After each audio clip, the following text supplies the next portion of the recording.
आपको संधि नहीं आ सकती। और मेरा मेन उद्देश्य है संधि को तैयार करवाना, आपकी संधि बढ़िया तैयार करवा दूंगा मैं। अपने पास वो नियम नहीं, इनको रटो बटो रटने वटने का काम अपने पास नहीं है। मैं सीधा तरीका बताऊंगा और आप आराम से प्रत्येक क्वेश्चन सोल्व कर दोगे। वर्ण क्या है? भाषा, क्योंकि हम क्या सीख रहे हैं? भाषा सीख रहे हैं।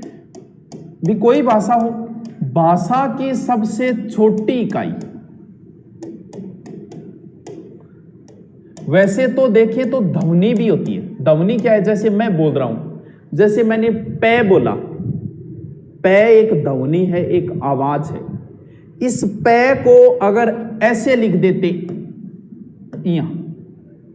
या ई पै न इया लिख देता, अब लिख देता, लेकिन पै को कैसे लिखा हमने? ऐसे लिखा। तो ये जो पै की आवाज थी वो ऐसे लिख दी हमने कि ये पै है, और ये क्या है? ये लिखा है। तो ध्वनि यानी भाषा का लिखित रूप है ये। वैसे देखें तो भाषा की मौखिक तो सबसे छोटी ध्वनि तो हो जाती है ध्वनि, लेकिन आपसे पूछे कि भाषा की सबसे छोटी इकाई तो होती है वर्ण, यानी ये एक क्या है? वर्ण है। तो भाषा की लिखित सबसे छोटी इकाई किसमें आ जाती है? वर्ण के अंदर। तो आज हम कौन सा टॉपिक पढ़ेंगे? वर्ण पढ़ेंगे। और वर्णों को जब क्रम से सेट कर दिया जाता है तो उसको बोल देते हैं वर्णों की माला, वर्णमाला। ये चीजें वैसे सबको आती है, कोई इतनी जरूरी भी नहीं है। तो भाषा की छोटी इकाई सीधा इतना ही ध्यान रखो, वर्ण। वर्ण भी दो प्रकार के हैं। नंबर एक स्वर, नंबर 2 व्यंजन। ध्यान रहे, रीट के अंदर जैसे वर्ण नहीं दिया, लेकिन अगर आप वर्ण नहीं पढ़ो, उसे पता है पेपर ने जो सिलेबस बनाया उसे पता है वो वर्ण अगर नहीं भी दिया तो भी तुम्हें वर्ण पढ़ने पड़ेंगे। मुझे फिर क्यों पढ़ना पड़ा? यहां पढ़ना पड़ा कि वर्ण बगैर आप संधि नहीं कर सकते, संधि नहीं कर पाओगे। तो वही बात, संधि दे दी तो वर्ण आपको पढ़ने पड़ेंगे। तो अगर आपके सिलेबस में संधि दे रखी है और जहां हिंदी लगे वहां संधि कन्फर्म दी जाएगी, और कई बार वर्ण नहीं लिखता वो, तो अगर आपके सिलेबस में वर्ण नहीं दिया गया तो भी आपको वर्ण पढ़ना पड़ेगा। क्यों? क्योंकि आपकी संधि आती है। तो वर्णों के दो प्रकार है। ऐसा ही में तो 5 से 6 क्वेश्चन वर्णों से आते हैं, इनको एक बार रट लो और तुरंत भूल जाओगे, इसलिए एक बार रट के छोड़ दो, फिर एग्जाम के नजदीक हम इन्हें दोबारा रिपीट मारेंगे। तो वर्णों के दो प्रकार है, एक स्वर है, एक व्यंजन है। सबसे पहले हम किन को पढ़ेंगे? स्वर को पढ़ेंगे। ये वो लोग होते हैं जो किसी की सहायता नहीं लेते, वो कहेंगे मन की जरूरत को नहीं।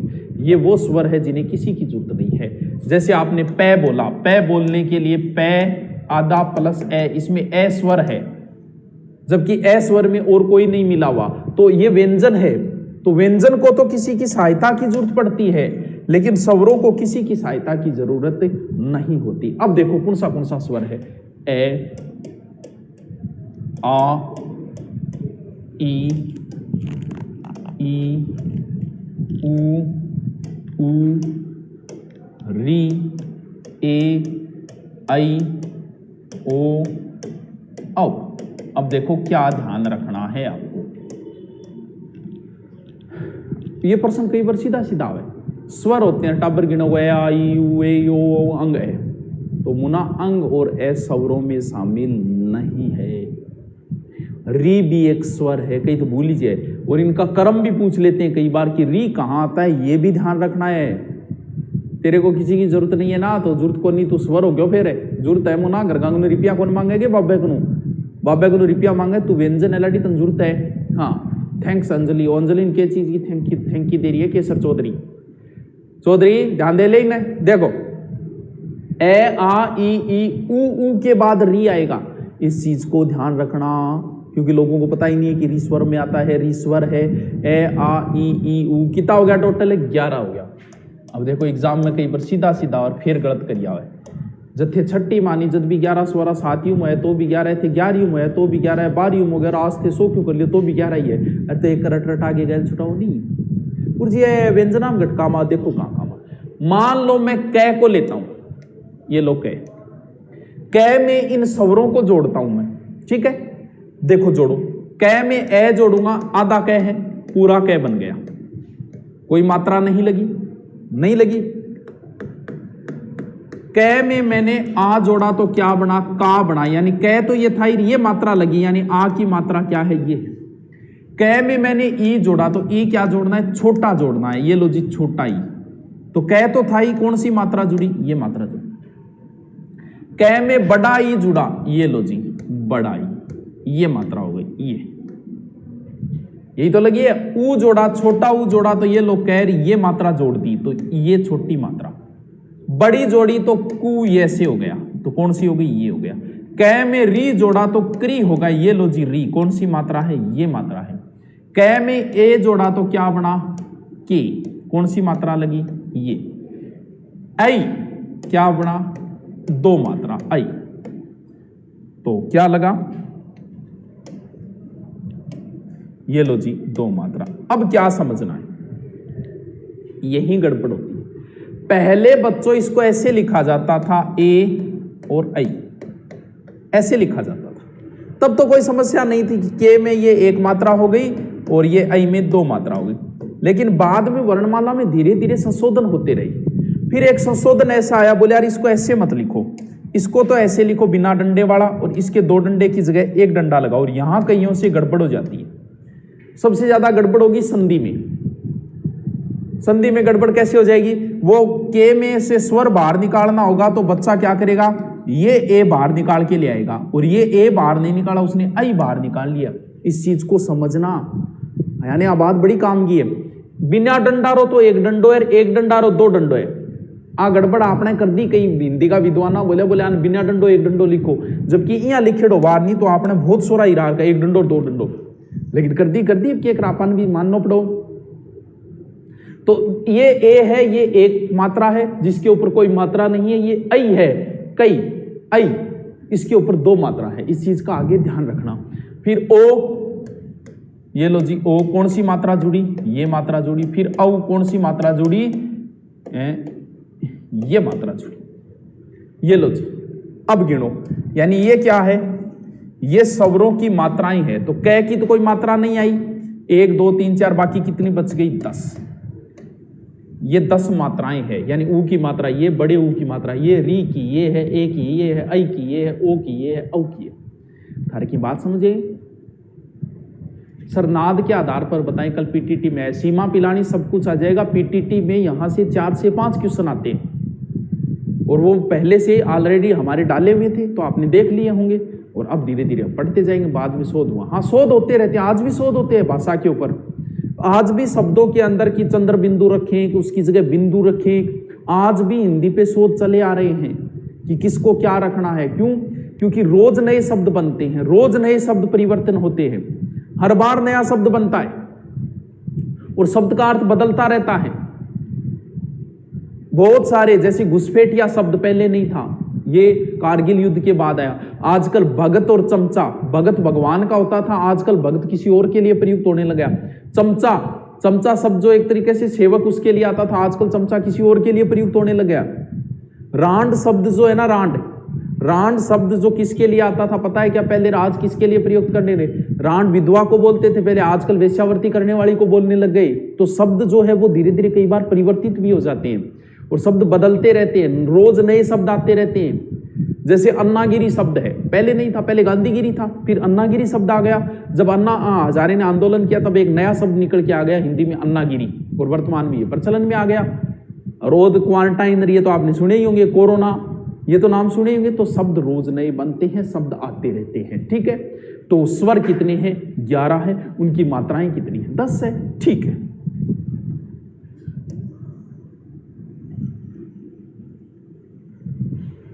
अब यहां से प्रश्न पुटअप होता है इनके विभाजनों से। बहुत बार प्रश्न आते हैं इनके विभाजन से, और यहीं से गड़बड़ होती है। मैं कोशिश करता हूं, देखो पहले टाबर पढ़े बोलता नहीं, ए आ छोटो ई बड़ो ई, छोटो ऊ बड़ो ऊ, तो ए छोटो बड़ो की है, ए मात्रा है। तो स्वरों का हम पढ़ेंगे विभाजन। सबसे पहला जो विभाजन है वो है मात्रा के आधार पर, जो अभी मैंने बोला ना, मात्रा आधार पर। ये लो जी, मात्रा 2 प्रकार की है। एक तो वह टावरो छोटी, जगह आप बोलते हैं हर्स्व। एक मात्रा वह दीर्घ, दीर्घ माने बड़ी, हर्स्व माने छोटी, दीर्घ माने बड़ी, यानी मात्रा 2 ही वह। प्रकाश तेरी दिल धड़कन में पटवारी, भ्रष्टाचार नहीं था, कहाँ नहीं था। हाँ, आज पहली बार है ये नई है, पहली है, निशा जाट वाट नहीं है ये। मात्रा एक छोटी व एक बड़ी, देखो आ से छोटा ए छोटी मात्रा में आ गया, ई से छोटा ई छोटी मात्रा में आ गया, ऊ से छोटा ऊ छोटी में आ गया, री छोटे में एक बड्डो में, छोटे में क्योंकि बड्डो री टाबरों यहाँ लिखियो जातो जो को हिंदी में कौन चले, संस्कृत में चलता है। तो ये क्या हो गया री। सर ए छोटो आई है, ए मिलके बने रहे, छोटा को नहीं है। तो हिंदी में हर्स्व मात्रा कह सकते हैं इन्हें, लघु मात्रा कह सकते हैं उन्हें, मूल शब्द कह सकते हैं इन्हें। ये कितने 4 बाकी बच गए 7 किस में आ जाएंगे, दीर्घ के अंदर। एकदम इजी है, कोई रटने की जरूरत नहीं है। यानी मात्राएं 2 प्रकार की होती है, एक छोटी मात्रा हर्स्व मात्रा, लघु मात्रा, जिसमें आ से छोटा ए आ जाएगा, ई से छोटा ई आ जाएगा, ऊ से छोटा ऊ आ जाएगा और री आ जाएगा। फिर है दीर्घ या बड़ी मात्रा, जिसमें बचे हुए 7 आ जाएंगे। आए नुसे मुझे भी नहीं पता। अच्छा सुमित्रा भी कौन पता, के कौन पता सुमित्रा तने। सर अभी तक उच्चारण नहीं आता, मुझे कंफ्यूज हो जाती हूँ। ए सीमा उच्चारण को नहीं आता, पढ़ ले। उच्चारण आना जरूरी कौन, प्रश्न जो को एग्जाम में पूछे वो आना जरूरी है। इनको शुद्ध बोलना मुझे भी नहीं आता, हिंदी का टीचर भी नहीं बोलता। सह को हिंदी का टीचर भी कभी शुद्ध नहीं बोलता, कोई नहीं बोल पाता। हाँ, इन दीर्घ कैस का, बड़ी कैस का, लघु कैस का और गुरु कैस का, ठीक है। सुशीला टेक्निकल टीम के बात हो, प्रीति के प्रीति आंख देख ले, बाता ना करो, आंकड़ा देख लो। यहाँ कौन करे काम कौन चल रहा है यहाँ। चलो आगे चलो गुरुजी। देखो पहला विभाजन हो गया कौन सा, मात्रा के आधार पर, यानी मात्रा का आधार पर 2 प्रकार है, छोटी एक बड़ी। दूसरो विभाजन है होटांगी आकृति का आधार पर, बहुत ईजी है, ओष्ठ की आकृति के आधार पर। ओष्ठ की आकृति के आधार पर कौन सा, एक तो है टाबरों वर्ताकार और दूसरा है अवर्ताकार।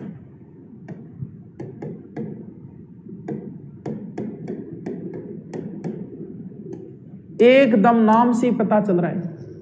वर्ताकार का मतलब जब इन्हें बोलते हैं तो होठ वर्त की तरह हो जाते हैं, बोलेंगे तो वर्त की तरह हो जाएंगे। देखो बोल के देखो, ए आ ई ऊ बोलता है, होठ गोल हो गया नहीं, वर्ताकार मतलब वर्त की तरह गोल हो गया, होठा पर इफेक्ट पड़ रहा है। अगर दोनों होठ पकड़ के थे ऊ बोल सकोगे, कौन बोल लीजिए, तो ऊ किस में आ जाएंगे, वर्ताकार में। आग लो फिर, री कोई मतलब नहीं है होठ का, ए आई कोई मतलब नहीं है होठ का, ओ औ फिर होठ बाहर ने निकल गया गया, तो क्या हो गया, ओ औ। शर्म हमारी कोई बात को नहीं थे, बोल के देख लो टाप। बाकी बच गया जगह क्या मांगा, ए वर्ताकार। शर्म की जवाब तो देना चाहिए ना, बिल्कुल दे दो चाहिए, किन दे दो चाहिए, ये क्या लाग रहे आपस में बात ला रहे, पढ़ाई में तो रुचि हाथ बन की कोई मतलब नहीं है, कोई कॉल करने लग रही है, कोई बात करने लग रही है, कोई आपस में है। मैं तो कमेंट आड़ो लफड़ो ही कोनी चाहे कोनी। हाँ बिल्कुल बढ़िया बात है शर्मा जी थारी, सर बफरिंग हो रही है। सुशीला बार बार कमेंट करे, सुशीला हेमंत राजपूत है, तू पढ़ ले तो सुशीला पर ध्यान क्यों दे रहा, क्यों तू है। सुशीला तो आगे कोई न कोई ले जाओगो जो रोटी खा लेगो, लेकिन तेरे तो गैल एक और आओगी, बिन तन्ने रोटी खानी पड़ेगी। नहीं पढ़े तो यहाँ क्या फर्क पड़े है भी। कोई लड़की पढ़ लिख के बीएड करिए घरे बैठ की तो या कहेगी कोई बेरोजगार है, कोई कौन कहे मुना थाने कैसी कोई आने तो कोई ले जाओ, मास्टर गल जाएगी तो मास्टर नहीं हो जी, फौजी गल जाएगी तो फौजन हो जी, पटवारी गल जाएगी तो पटवारन हो जाएगी। लेकिन आपनों क्या होगो तो अन करण दे। अंजलि जी 3 सर भवानी जी ने प्लुत बताया था। हाँ प्लुत भी होता है, प्रकाश तेरी दिल धड़कन, एक तो कंपेरिजन ना करे करो। प्लुत स्वर भी होता है लेकिन वो हिंदी में नहीं होता, वो संस्कृत में होता है। प्लुत हिंदी में वैसे नहीं चलता। ओम यानी लघु गुरु और प्लुत, ओम हे राम जिसे लंबा समय लगता है ना, वो प्लुत के अंदर आ जाते। तो वो मैं लिखवाने में लिख देता, मुर्गा बना लियो आन कमेंट। हाँ चलो ठीक है, एकदम इजी हो जाएगा। वर्ताकार है, वर्ताकार बोल के देखने से पता चल जाता है। ठीक है आगे चलते हैं। तीसरा प्रकार है जीवा के भाग के आधार पर। देखो क्या 8 टावरो जीभ है, अर्थात जीभ में खींचिए काट दी 12 काटिए मैं जीभ का 3 टुकड़ा कर दिया। ओ जीभ को आगे वो भाग है जको मैं नाम दे दूं अग्र भाग। ओ जीभ को मध्य भाग है, इसका नाम दे दिया मैंने मध्य भाग। और ये जीभ का पिछे वाला भाग है, इसे मैंने दे दिया पश्चिम। अब इनको बोल के देखने से पता नहीं चलेगा, क्यों? क्योंकि इनको रटना ही पड़ेगा। कैसे? देखो, अग्र मत याद रखना, आप अग्र की जगह अग्रिय याद रख लेना कि अग्रिय स्वर होते हैं जीभ के। अग्रिय यानी ई अग्रिय ए आई, और कोई तरीका नहीं है, एग्जाम के समय भूल जाओगे। वर्ण एक ऐसा टॉपिक है जिसे आप कितनी बार ही पढ़ लो 10 दिनों बाद भूल जाओगे, इसलिए एक बार इनको रट के फिर हमें एग्जाम के नजदीक दोबारा इनको पढ़ना है। अगर नहीं अग्रिय पढ़ लेना, मध्य में ओनली ए आएगा, बाकी बच्चे वो पश्चिम में आ जाएंगे। ये लो जी, एकदम इजी। अब हमें नहीं पता चलता, हम बोल के नहीं देख सकते इन स्वरों को। कौन से को? जीभ के भाग के आधार पे, यानी जीभ, पूरी जीभ को 3 भागों में बांट लो। एक अग्र भाग हो गया, एक मध्य भाग हो गया, एक पश्चिम भाग हो गया। अग्र को अग्रिय कर देना, ई ए आई, मध्य ए पश्चिम। आले बताओ क्या समस्या है? कितनो इजी है। ई ए आई अग्र में आ गया, मध्य में ओनली है, बाकी आले। अरे कितनो इजी है। चल, ऐसा ही एक प्रकार इसी की तरह चौथा एक और है जिसे बोलते हैं मुंह के खुलने के आधार पर। मुंह के खुलने आधार कैसे? देखो, HR नाम है, ए भी थान रटना पड़ेगा। संवृत, अर्ध संवृत, विवर्त और अर्धविवर्त। अर्धविवर्त, संवृत, अर्ध संवर्त, विवर्त, अर्धविवर्त। अब देखो, बात तो बिंगी इतनी ही है, अन्य भी बोल के देखने से पता नहीं चलेगा। जीभ के भाग के आधार पर हमने क्या रखा था? ई ए आई रखा था, तो इसमें ई आगे वाला सीधा रख दो, ऊ। ये होता है जिसमें मुंह कम खुले, थोड़ा कम, थोड़ा सा और ज्यादा खुले। विवर्त में तो पूरा ही खुला है, आ बोले नहीं, मुंह पूरा खुला है। तो विवर्त में क्या आ गया? आ बोल के देखो, ये विवर्त है जिसमें पूरा मुंह खुलता है। संवृत में ई ऊ। अर्ध संवर्त, अर्ध संवर्त का मतलब ये होता है आधा, तो वो इसका आधा ये कर दो, इसका आधा ये कर दो, यानी ए और ओ आएंगे इसमें। बाकी बच गए वो किस में आएंगे? अर्धविवर्त। काल आयो भी प्रश्न इससे पीटीटी में बहुत आते हैं, इससे 4 से 5 क्वेश्चन आते हैं पीटीटी में। वर्ण के आते हैं, मुझे पता था, पहले बताया था मैंने शायद। अद्रिय, मध्य, पटवारी तेरी दिल की धड़कन में क्या कह तू? अरे मुंह कम खुला है, ज्यादा खुला है, बोले यही है। आपसे कभी नहीं पूछेगा संवर्त की परिभाषा, आपसे सीधा पूछेगा निम्न से संवृत स्वर है या फिर ई कौन से स्वर है, बस ऐसे पूछेगा, और कोई तरीका नहीं है पूछने का।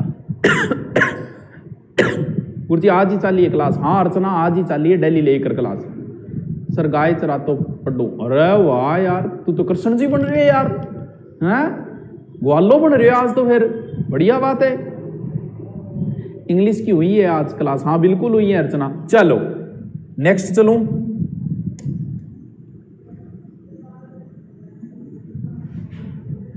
अब 500 प्रकार बच गयो, अब एक और बच गयो 500 नासिका के आधार पर। नासिका क्या बोले? नाक ने बोले टावरो। वो टांग आधार पर कर ली, मुंह खुलने का आधार पर कर ली, जीभ का आधार पर कर ली, तो नाक और कर लियो। नाक 2 प्रकार का है, एक तो वह टावरो अनुनासिक, अनुनासिक, और एक वह निर्नुनासिक। अनुनासिक, अनु का अर्थ है पीछे, नासिका मतलब नाक, यानी जब हवा नाक के पीछे से निकले या नाक से निकले वो अनुनासिक हो गए। नाक को कद निकलेगी हवा? आ सवरांगे सारांग ऊपर जब थे चंद्र बिंदु लगा देगा, ए आ ई गुरुजी ये के लगाए थे, यहाँ थोड़ी हुए कदी। सभी स्वरों पे अगर चंद्र बिंदु लगे तो था ना को बोलना पड़े। हिमेश रेशमी को तेरा तेरा तेरा सुरूर बोई। देखो समझो इस चीज को, अब थे कहते होगा गुरु जी ओ तो मैं कदी देखियो ही को नहीं, ओ देखेड़ो क्यों गुरु जी ओ क्या ऊपर चंद्र बिंदु लागी आ इंग ऊपर लागी गुरु जी यहां में तो कौन देखियो, बिल्कुल यहां कौन देखियो थे। नियम ये लगा दिया कि अगर ऊपर कोई मात्रा हो तो आप चंद्र बिंदु की जगह बिंदु लिखो, जैसे ईख ऐसे लिखा जाता है, तो टावरो वो है तो चंद्र बिंदु ही, लेकिन बोले यार कुछ जो लागे। अब एक बात देखो, ये ईख यहां लिखे मजो आ गया देखो तो जोर कुछ को लागे, बोले अरे कुछ जो लागे यहां कुछ जो लागने के कारण जट्ठे ऊपर अगर मात्रा लग गई वहां चंद्र बिंदु है तो आप चंद्र बिंदु की जगह बिंदु ही लगा दो। जैसे क्यों में यहां चंद्र बिंदु है, बोले अरे कुछ जो लागे यार बिंदी लगा दो, आले बिंदी लगा दी। और जिसके ऊपर कोई मात्रा नहीं है, जैसे आंख, यहां कोई मात्रा नहीं है तो चंद्र बिंदु लगा दो। विजय कुमार अपलोड होगी क्या क्लास, मन पूछ विजय कुमार तो क्या रो है। शिशु और लोहा में से जातिवाचक संज्ञा, लोहा कर दे यार फिर, और तो क्या है, लोहा तो कन्फर्म ही जातिवाचक है, द्रव्यवाचक में आ जाती है। जातिवाचक का एक भेद है द्रव्यवाचक। हाँ चलो, और जिसके ऊपर चंद्र बिंदु नहीं है, यानी सभी के ऊपर चंद्र बिंदु लगाते हैं अनुनासिक बन जाते हैं, और सीधा लिखते ही निर्नुनासिक बन जाते हैं। अब एक प्रकार और बचा है स्वरों के तंत्र के आधार पे, ये भी बड़ा इंपॉर्टेंट है, लेकिन ये हम कल लिखेंगे। आज जल्दी से उतार दो इनको, उतारो, हेडिंग डालो वर्ण, जल्दी से डालो। भाषा की सबसे छोटी इकाई, सबसे छोटी इकाई, ठीक है। फिर लिखो वर्ण दो प्रकार के, नंबर 1 स्वर, नंबर 2 व्यंजन। व्यंजन ठीक है, जल्दी जल्दी लिखो। नंबर 1 स्वर,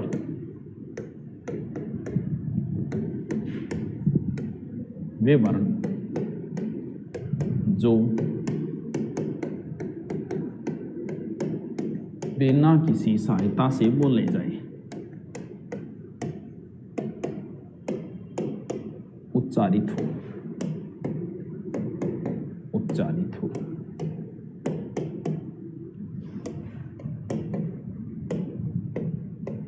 हिंदी में 11 स्वर व इनकी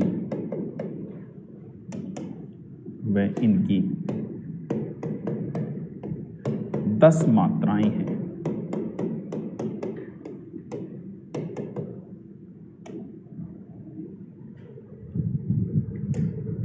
ठीक है, पहले स्वर लिख दो, ए आ, इनकी साथ में मात्रा भी लिख दो।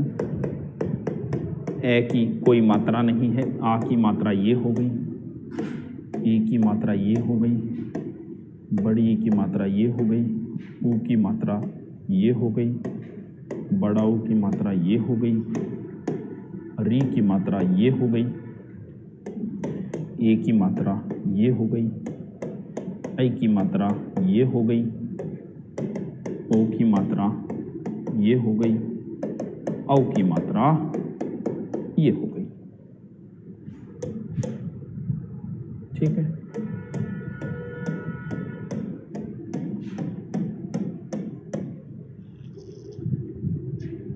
लिखते जाओ जल्दी लिखो जल्दी लिखो जल्दी लिखो। इंटेलिजेंट बच्चे बहुत जल्दी लिखते नहीं, इतना टाइम लगाते ही नहीं इंटेलिजेंट बच्चे तो। फिर लिखो स्वरों का विभाजन,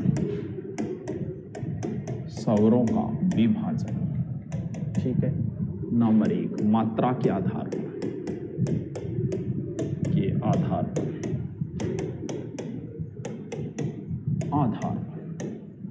ठीक है, ए ह्रस्व, लघु, मूल स्वर।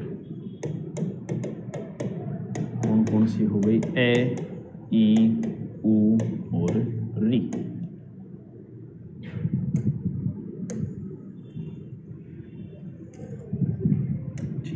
बी दीर्घ गुरु यौगिक भी कह सकते हैं, शेष स्वर। 7 बज गए ना, वो लिख देना, लिखो तो कोई बात नहीं। तीसरा और लिखो तो लिख दो प्लुत स्वर।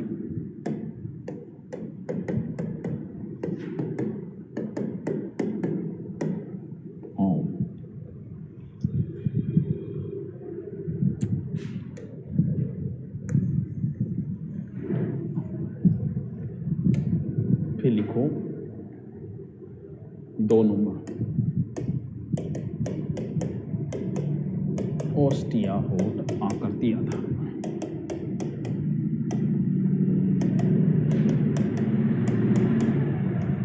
नंबर 1 वर्ताकार, वर्ताकार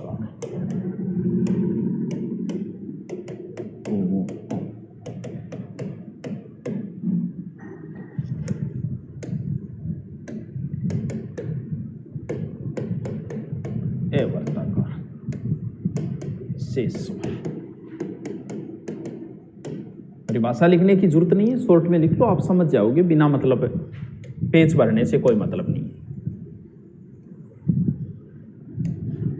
तीसरा प्रकार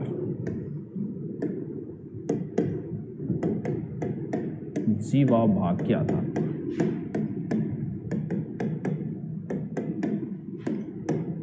पर नंबर 1 अग्र स्वर ई ई ई। परिभाषा की जरूरत नहीं, क्योंकि अगर वे स्वर जो जीव के अग्र भाग से बोले तो बिना मतलब पेच भरनों के फायदा। मध्य स्वर ए, पश्य स्वर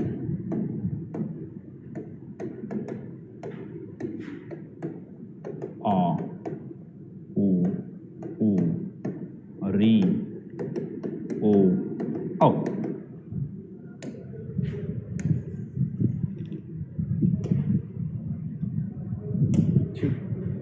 चौथा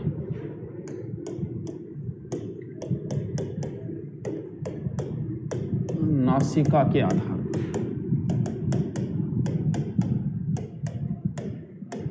पर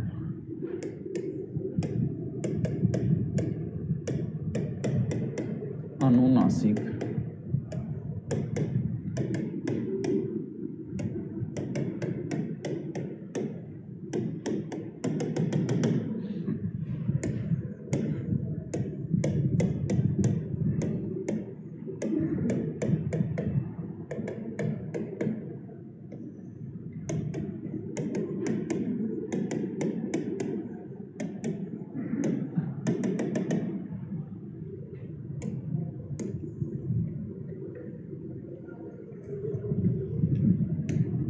ठीक है। फिर लिखो 5 मुंह के खुलने के आधार पर। ये मतलब ना मुंह खुलने और इतना नॉर्मल तरीके से इनको पढ़ना।